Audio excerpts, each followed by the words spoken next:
আমি যেই জায়গাটিতে দাঁড়িয়ে আছি এটি মূলত বগুড়ার মহাস্থান বাজার এবং এই বাজারের মাছের আড়ত এটি। এই আড়ত ঘেঁষেই আমার সামনে দিয়ে প্রবাহিত হয়েছে করতোয়া। যদিও করতোয়া নদীতে এখন পানির কোনো স্রোত তেমন কোনো স্রোত নেই, পানি আর আগের মতো করে বয়ে চলে না, যার কারণে আগের মতো করে করতোয়া নদীতে যে মাছ নেই সেটি আসলে এই বাজারের দৃশ্য দেখলেই বোঝা যায়। কারণ এই বাজারে আমরা যা দেখছি এগুলো সবই হচ্ছে চাষের মাছ, অর্থাৎ পুকুরে চাষ করা যত মাছ সেই মাছগুলোই মূলত এই বাজারে বেচাকেনা হচ্ছে। এখানে আসলে একটা সময় যে করতোয়া নদীতে যে দেশীয় মাছগুলো ছিল নদীতে, সেই মাছ কিন্তু আর এখানে চোখে পড়ে না। তো যাই হোক, আমরা পুকুরের মাছের কথা যদি বলি, এখানে নিশ্চয়ই দেখতে পাচ্ছেন এখানে সিলভার কার্প, ব্রিকেট, পাঙ্গাস, রুই, মৃগেল, কার্পু, তেলাপিয়া এই জাতের যে মাছগুলো আছে, যেই মাছগুলো মূলত পুকুরে চাষাবাদ করা হয় সেই মাছগুলোই এখানে বেচাকেনা হচ্ছে।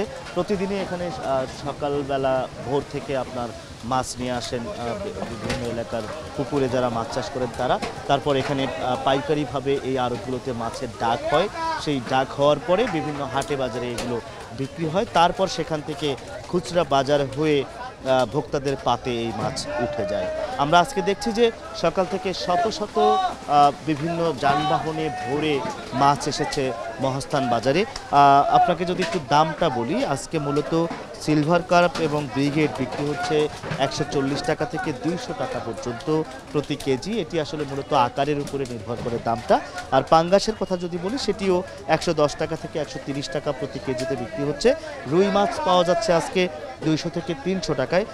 সবচেয়ে বেশি দাম মূলত রুই মাছেরই আজকে।